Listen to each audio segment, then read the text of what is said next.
Hi, my name is James Forest-Lam. Welcome back. For those of you who have come back from my previous talks, um, thank you for your support, uh, and I continue to need your support. Um, I give myself a little introduction uh, during my first talk. I thought maybe periodically I introduce myself to those of you who see me for the first time. Again. I came to this country from Kowloon, Hong Kong, when I was 12. Um, and I went to University of California, Berkeley for undergrad. And then where I had a bachelor's in biochemistry. I went to Richmond, uh, where I got my master's degree in Medical College of Virginia. Um, and I remained in Virginia until I finished medical school. Then I went to Brown University residency in internal medicine training program in Providence, Rhode Island. After I finished the residency training program, I passed the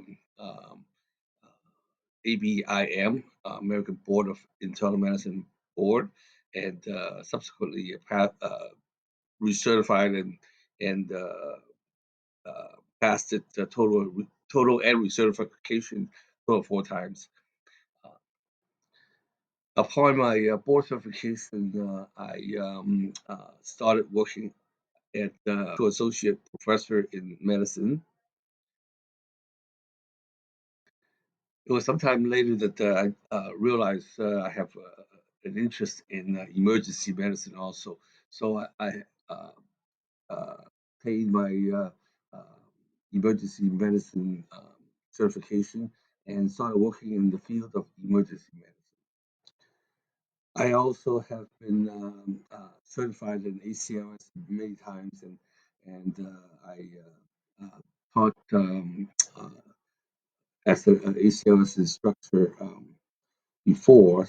So it's the experience that I had in talking to colleagues, patients, and residents, and during teaching rounds that I realized that uh, in addition to taking care of patients, that I like to talk about medicine and communicate the mechanism of disease entities. Please drop me a line so I can see what what my who is interested in listening to what kind of talks. Uh, and otherwise, my main audience will be people who are getting ready to do the certification, recertification, and general knowledge in people who are practicing uh, uh, PA work, nurse practitioner. I have spend some time teaching in those capacities. Also. I will try to stay within what we know, what we consider factoids, things that we held to be almost absolute truth, which even then, years later, we may find out our beliefs uh, was not correct, but it was under the best circumstances that we uh, uh, uh, we retrospectively made the wrong recommendations. Um, for example, when I was a medical student, estrogen was prescribed for women in the thought of preventing cardiovascular disease, and unfortunately, that didn't pan out. And a few years ago, when we uh,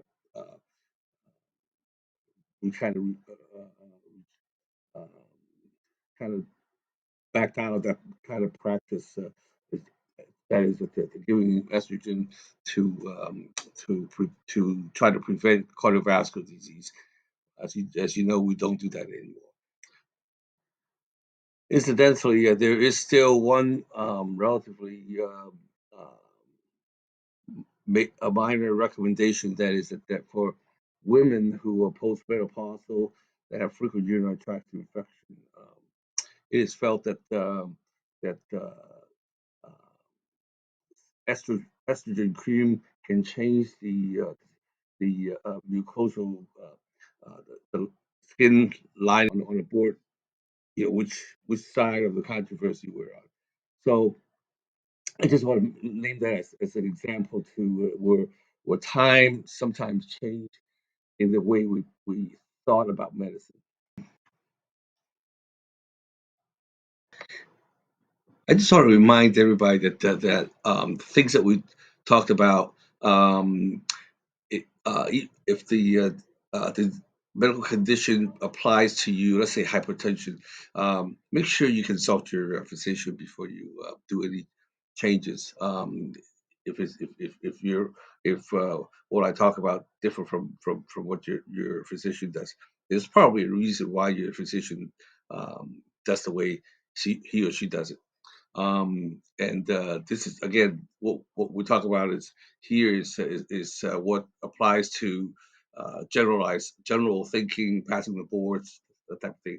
For any individual, there sometimes you'll have contraindication. That's why one medication, and the physician put your physician may put you on one medication and not the other one because of your specific circumstances.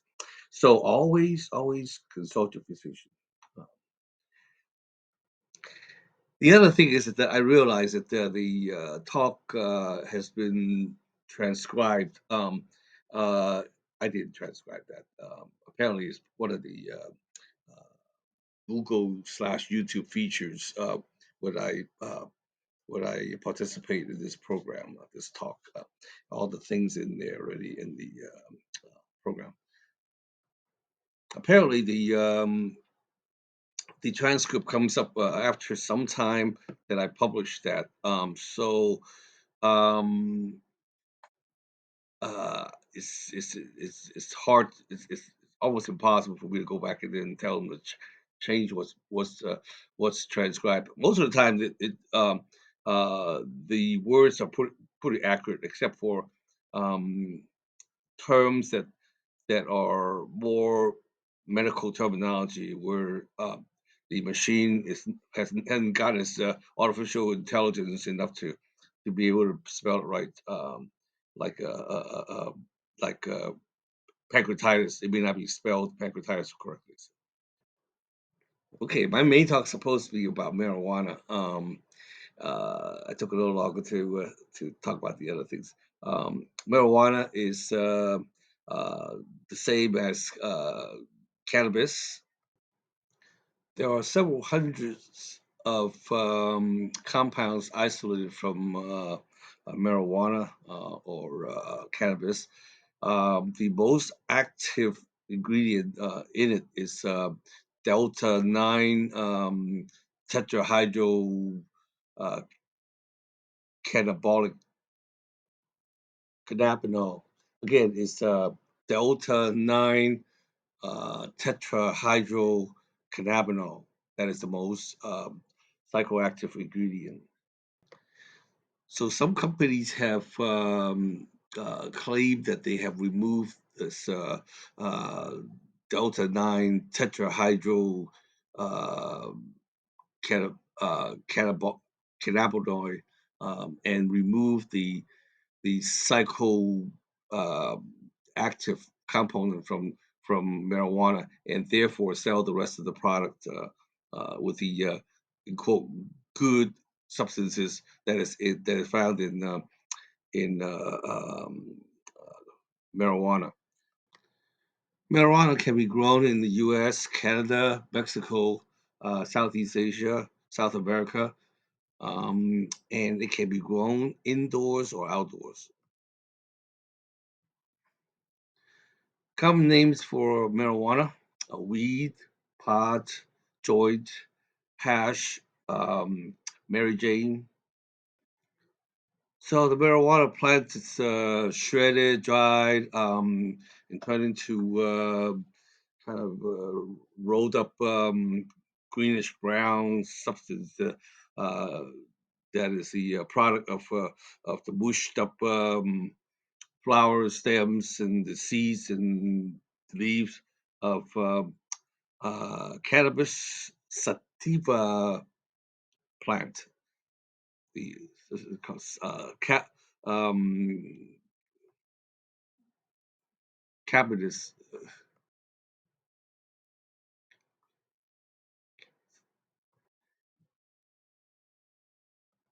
Again, cannabis sativa is sativa.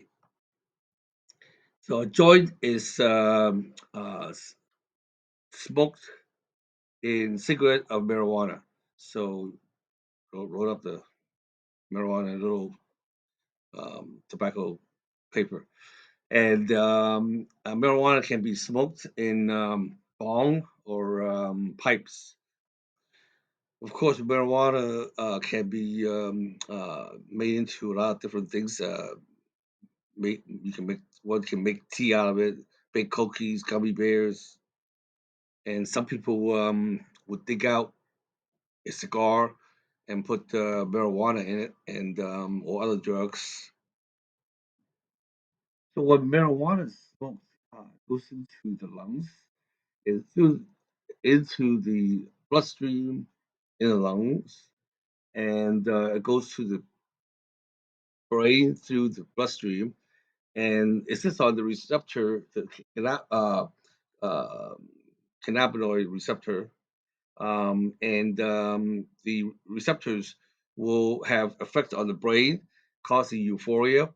That's a good feeling. Um, uh, Pleasures, thinking, nothing matters. Kind of the number one side effects um, of marijuana use or misuse or abuse is apathy. So the net effect of, oh, by the way, I have never used marijuana in my life. I lived in Berkeley, so I have whatever my share of living in Berkeley is getting um, getting this stuff in my system. But I've never rolled one up or smoked it. No, you don't have to set up a lie detector. I've never smoked this. I wouldn't. Knowing what it does to the brain, I wouldn't use this.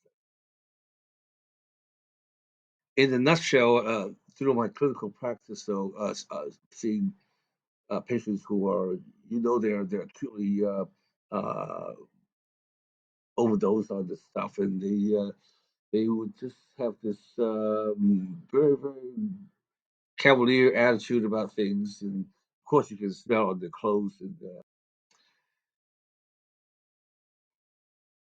the net effect, though, is that the patient has trouble concentrating. Um, there's trouble in solving problems. Sometimes memory loss, coordination is a problem. Marijuana can produce a severe effect on one's ability to learn and to drive safely. Marijuana can produce a psychological and a psychological dependency and physical dependency. Some of the clinical symptoms associated with uh, cannabis use: tachycardia, fast heart rate, face flushing, um, dizziness, nausea, um, dry mouth, and sometimes tremors. At high doses, one can even get a happy feeling. They're feeling content and feel pleasurable. They feel good despite the fact that they're in trouble.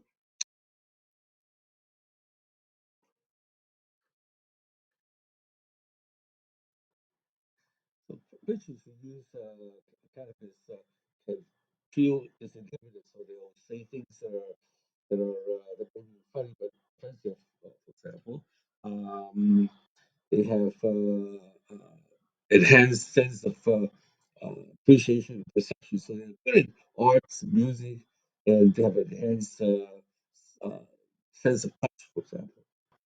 So they can be very creative, and this sense of time is warm, so they could go on doing something pop for hours, that kind of thing, or play music for hours.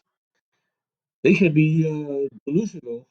Sometimes they think the police are after them, that kind of thing, or some other concerns. Uh, they can have illusions and delusions, and they can have really strange. Their affect is incongruent with their behavior. For example, um, when they find out that their friend something happened to their friend, something bad happened, and that person may laugh, and why you laugh? They can't tell why they laugh because uh, uh, incongruence between emotion and expression of how they feel. When they should feel sad, they feel happy. When they should feel, or vice versa.